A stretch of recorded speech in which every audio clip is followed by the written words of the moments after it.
Welcome to the video for Lesson 4 of the Turn the Lights On curriculum.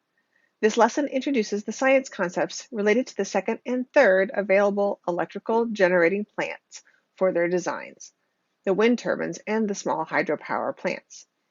In this video, we will go over the science concepts that explain how air and water movement can be used to produce electrical energy. Throughout the unit, the students will use several different units: volts, amperes, ohms, meters per second, watts, etc. Depending on the previous knowledge of your students, you may want to do a lesson to review units and conversions. At the end of this lesson, your students will be able to identify the fundamental parts of a wind turbine and a hydropower plant.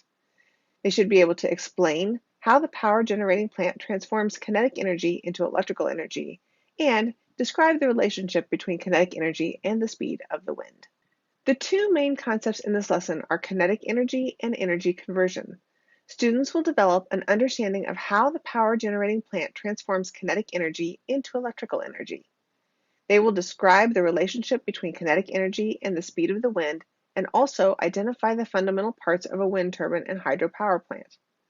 Moreover, we will also revisit the engineering design process from the previous lesson and see how learning these new concepts can help us move along in the design process. We will look at kinetic energy and energy conversion in detail, as well as the engineering design process. The activities will be focused on an experiment that will help students understand the physics and principles of the wind turbines and other activities to test their understanding of concepts behind wind turbines and hydropower and the wind measurements tested during the experiment. This lesson can be completed in two 50-minute class periods, so let's get started with the introduction part of the lesson. You will start this lesson making connections to the engineering problem. Remind students that they learned about fossil fuel power plants in Lesson 3. Ask them questions such as, why is that important? And what is our engineering design problem? And what electrical power generating plants do we have available? Take the students' answers as a prompt to recall the engineering design problem, the criteria, and the constraints. Afterwards, use the engineering design process poster to identify where they are in the engineering design process. Ask them to use their sliders to help them also identify what they've done so far and what step they're currently on. In this lesson, they will continue learning about the problem through the science concepts that will help them design a solution for the engineering challenge. Therefore, they are in the learn phase of the EDP. To help students identify what they'd still need to learn, ask them what they have learned about so far and review the concept of physical change, chemical reaction, and chemical energy.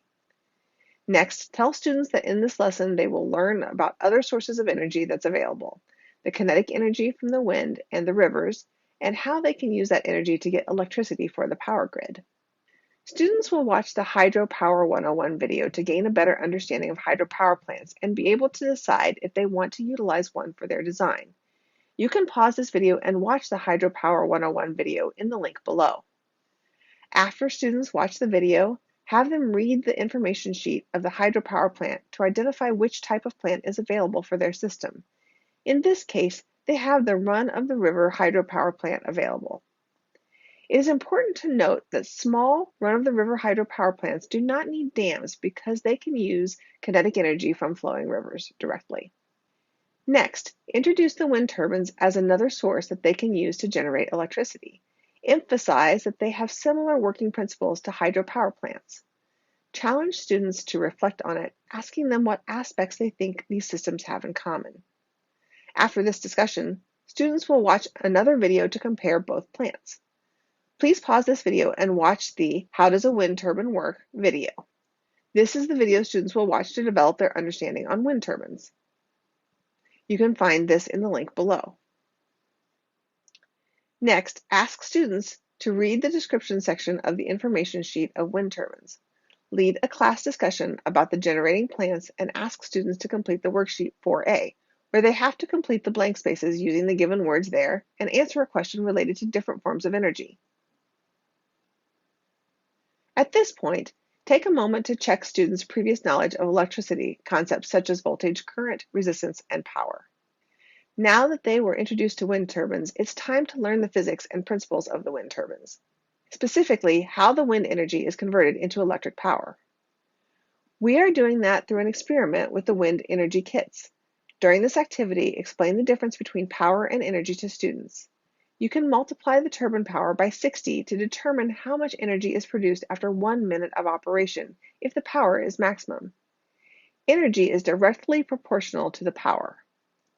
For more details on how to conduct this experiment, please check the video below that will contain the information about the experiment and the worksheet 4B.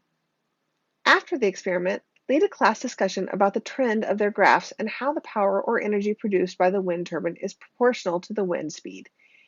You may ask questions about its implications for their power generation system. For example, can there be too much wind? Does the wind level off? Most turbines have to shut down at a certain point. Now ask students to finish the worksheet 4B. Take out the information sheet from Lesson 2 and read the available sizes that they have for hydropower plants and wind turbines. Usually, the providers sell the generating plants in terms of how much power they produce. You can ask students the following question: how much power do we need for our power grid? The activities in this lesson will focus on the concepts behind wind turbines and hydropower and wind measurements tested during the experiment. In this video, we will only look at the pedagogical aspects of these activities. For the step-by-step video of how to conduct these activities, you can check the activity video below. This is the worksheet 4A, where students will test their conceptual understanding through 2 activities. Please check the video activity below for more details. In the worksheet 4B Part 1, students will record the values they measured during the experiment. They will have 4 different values which they will register in this worksheet. They will record wind speed and current values, ignoring the power column for now. Please check the video activity below for more details. Finally, they will plot a graph comparing speed of the wind and the wind turbine power based on the previous table results. Again, you can check the activity in the video below for more details. You can finalize the unit reminding students what they have learned in this lesson and that they still need to learn more before they have a final solution to the problem. You can ask, can you tell me something that you learned by doing this lesson? How could you improve the experiments to get better results? Do you have any questions so far? And how can you self-evaluate your learning? And what else do we need to design the power generation system? You can review the concepts of kinetic energy and how hydropower plants and wind turbines generate electricity. Also, ask questions to review the students' learning process, such as, what was the most difficult part for them? How was their work as a team? And what else do they need to learn or do to design a successful solution? Before you move on, take some time now and plan for how you will implement Lesson 4, particularly the experiment with the wind turbines, with your students.